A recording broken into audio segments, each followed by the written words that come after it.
So thanks for having me here. I don't know why, but every time I'm here in Bangalore, I just get so excited. I mean, truly, this is the Silicon Valley of India. I'm from Delhi, so again, thanks for inviting me here. I feel a big boost of energy seeing the excitement. And more amazingly, when I talk to people, I feel like they're talking in my lingo, So this session since morning has been very entertaining for me because it seems like everybody is using the same kinds of words. But anyhow, I want to start off. I was thinking about what I'm going to talk about today, but I thought, let me start off with something that I've been experiencing very recently. So I'll give you an example, a couple of examples actually. So I was with sort of peers and people talking about how their companies are doing, and everybody's talking about how they've raised large sums of money. Everybody's talking about, I got valued at 100 million, I got valued at 200 million, and then the question, we went around the table and said, are you profitable? And people looked at me funny. They're like, why are you here? I mean, profitable? What are you talking about? Another example of that was, in my personal capacity, I also do some angel investment. So, valid enough, if you can't really ask a startup company, when are you going to be profitable? But you at least want to see the roadmap. And again, I was just amazed to see how a lot of startup companies don't even talk about that. Maybe I'm from a different planet, but I actually wanted to stress on this a little bit more today.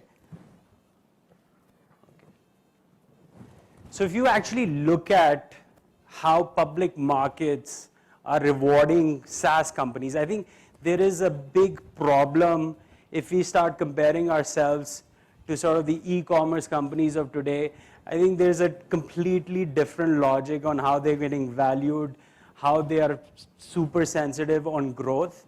But I think there is a fear that I have. A lot of SaaS companies are falling into that trap and actually chasing growth more than actually profit. So if you look at some of these numbers, you will find that a company like Marketo, which is growing very, very aggressively, growing at about 41%, but the free cash flow margins is at 9%, minus 9%, they're actually getting rewarded the worst in terms of how they're getting valued.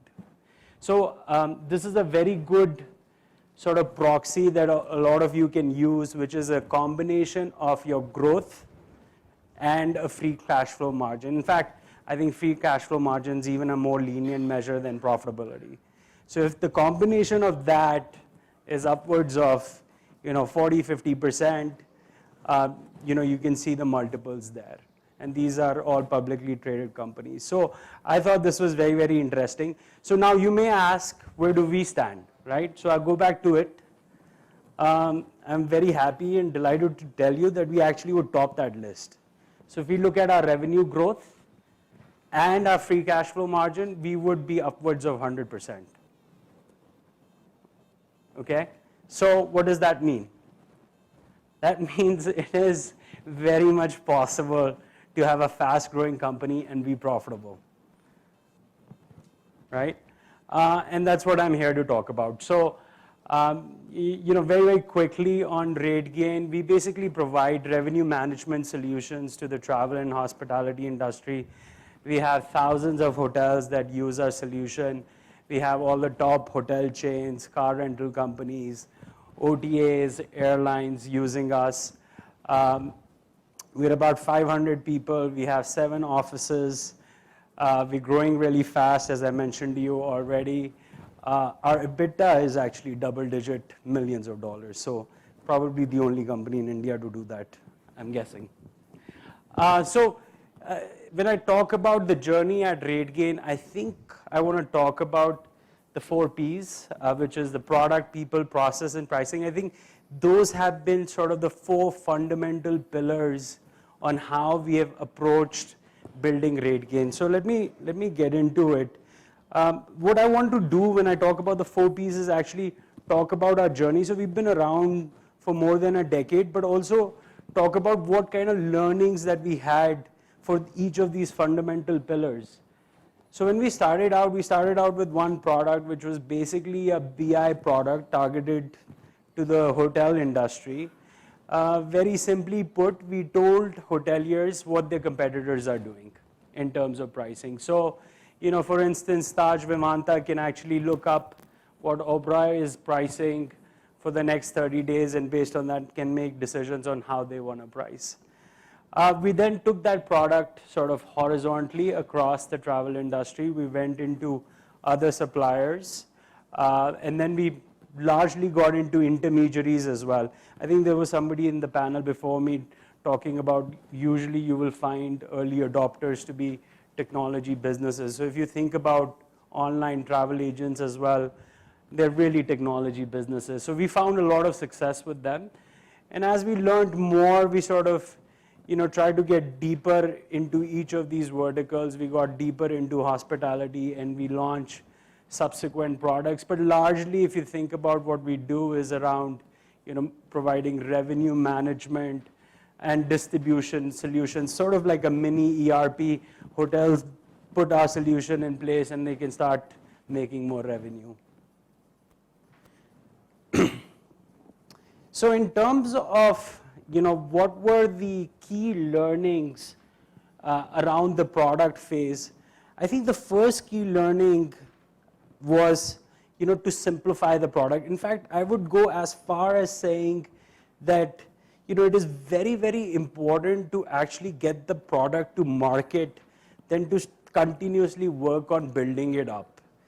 And in our analysis internally shows us, it's probably true about every product out there. Most users only really consume 5 to 10% of the functionality that you have to offer.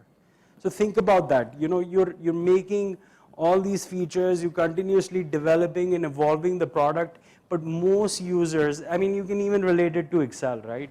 Most of us would be using the same functionality on Excel, it's the same 5-10%. But they are obviously sophisticated users who demand more. And I think what tends to happen, and this is the mistake that we made as well, we continuously build the product out to a point, and it was only these sophisticated users that we were building it for, to a point that it became so sophisticated that it became difficult for us to sell. In fact, I would tell you for one of our products, I think we have the most sophisticated distribution solution that's out there, but we do have a competitor that simplified the product, is not as feature rich, but sells more.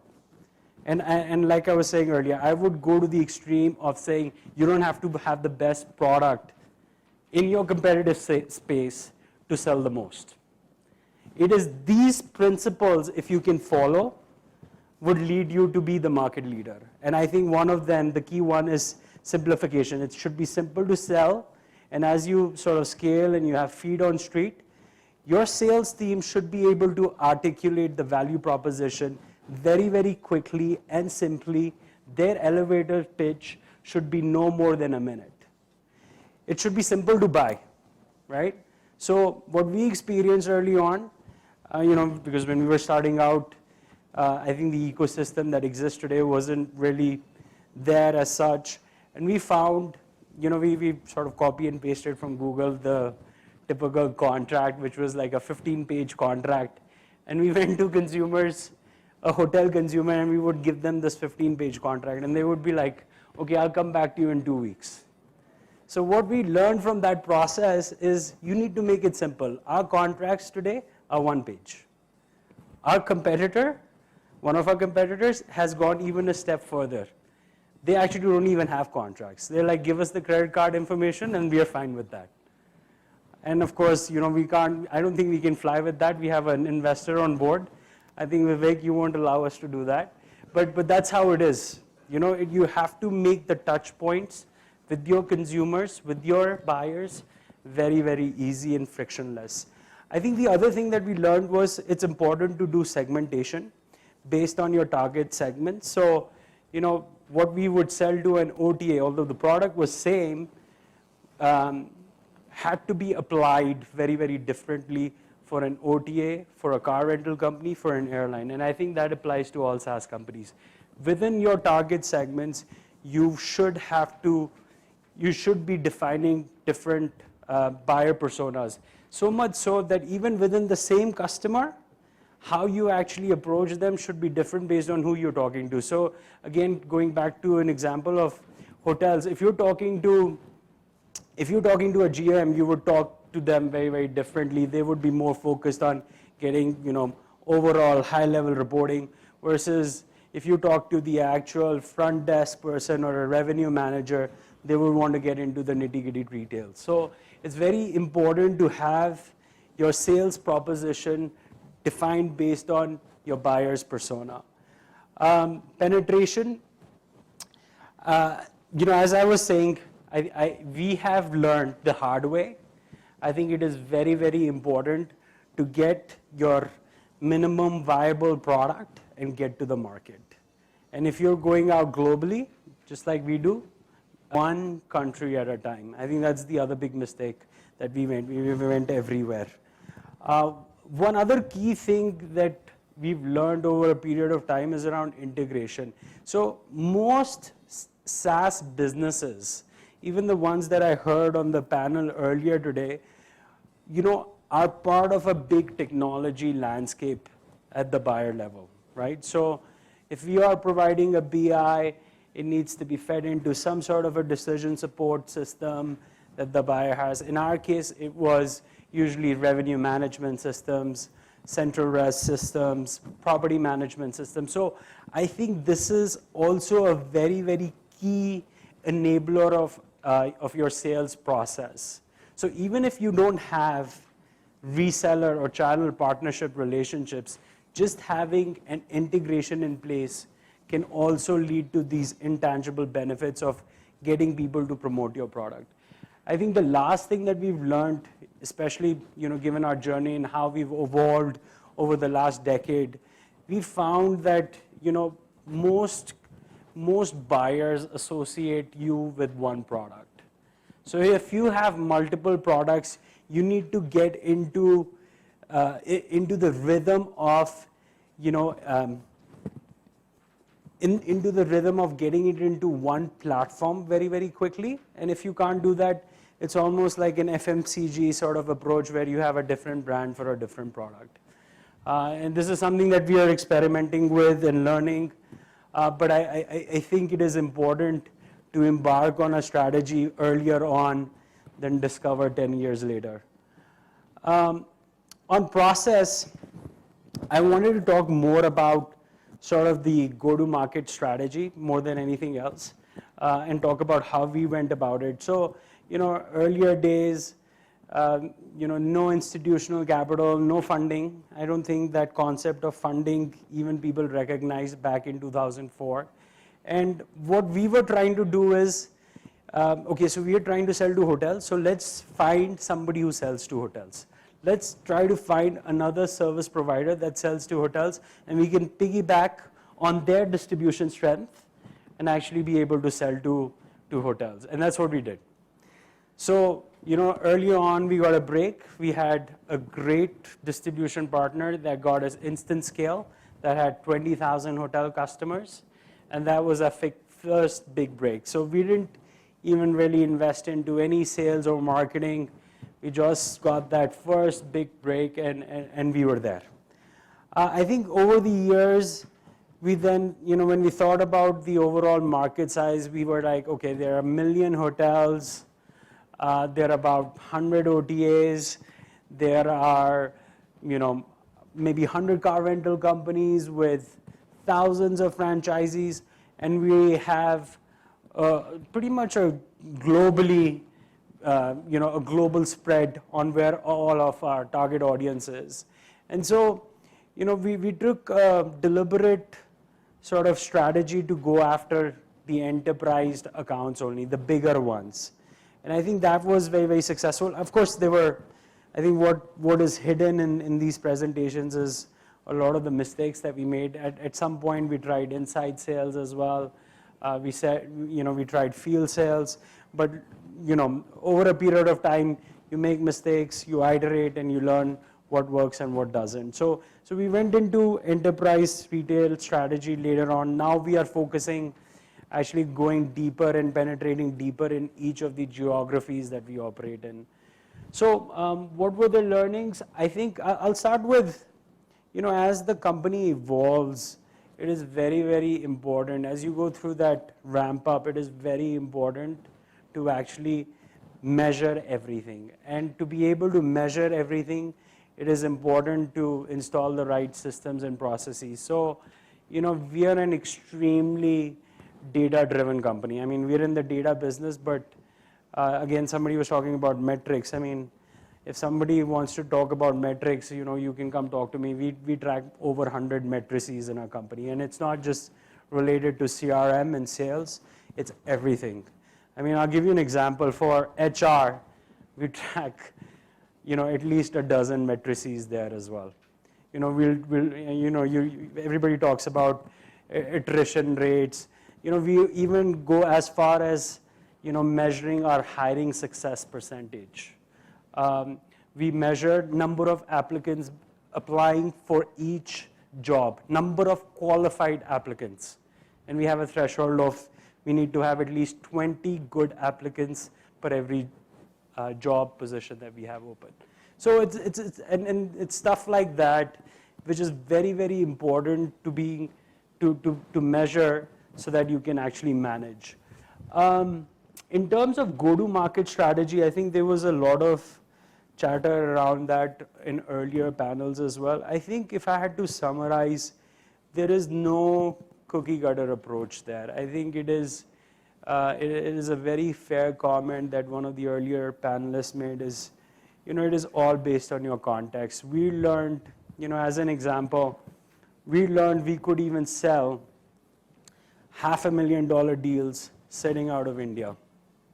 But there were situations where we couldn't sell a $2,000 deal over the phone annually from India. So it really depends on, what geography you're dealing with, who's your market segment, who's your target customer. So for instance, I mean, very quickly, I'll give you an example. So, OTAs, as I mentioned, they're more like technology businesses.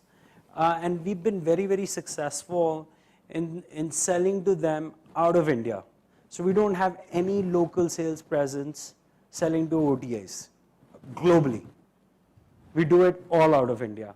However, if you want to sell to a hotel and we want to sell a small deal to a hotel, we have local feet on street. Okay, so I mean, we have offices. We just recently opened, as an example, an office in Sao Paulo.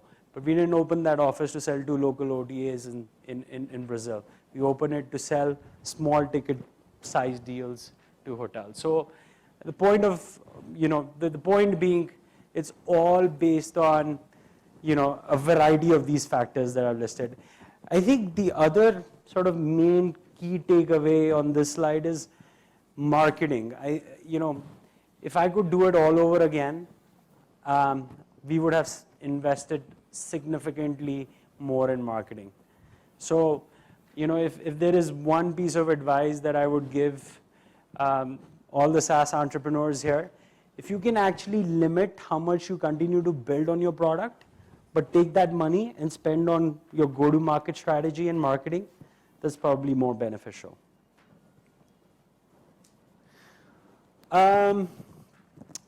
These are, I thought it would be interesting to just very quickly reiterate some of the metrics that we watch for and we monitor, but I think a lot of you are already familiar with.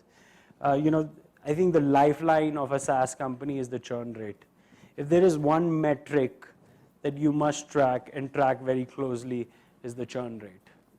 I mean, just see the impact that has on the customer lifetime value, right? So if you're at 5%, you're at 20 years customer lifetime value, which is quite significant. So if it's, as a startup, if you can focus on that, and there are ways to get around, even in the SME space, to get around how you better your churn rates. an example of this, and this we see, these are industry benchmark numbers, but this is something that we see at RateGain as well. If the ticket size of the deal is smaller, you usually see a larger churn rate.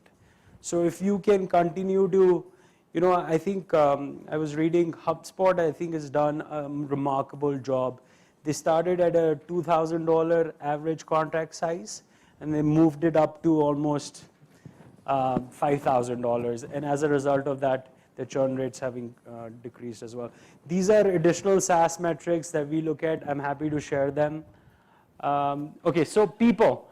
I think this is probably the most critical P in all the 4 Ps. I wanted to again show you our journey. We started really with 10 people. Now we are up to 500 people. Most of the decision making was centralized. I used to make all the decisions. Now it's very, very decentralized, and people are empowered. Honestly, now this might surprise and shock you guys, but I didn't even understand the concept of product management. So, we were like almost like a high school football team when we started. You know how everybody chases the ball, when you're running around to score, all 11 players are chasing the same ball.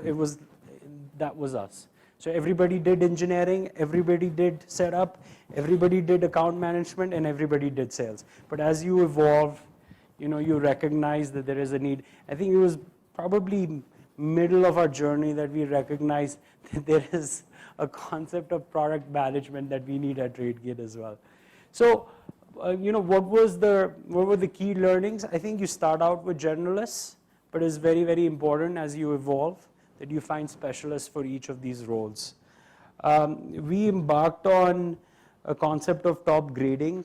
I don't know if you guys have heard of it, but I would encourage a lot of you to actually go and Google on top grading. I think it's a great mechanism to find A players in sort of every department, every division of your company. And the concept is that they are A players in every function.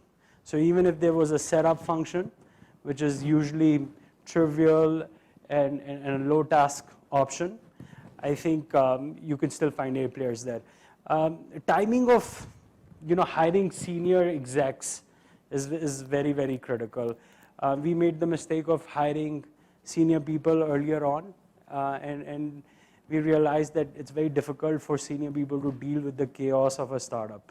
I think they like, I remember I was negotiating with them that they wanted, a big travel budget, and it just, I think it's when you establish your systems and processes and you've scaled to a certain level is when, you should look at hiring senior people.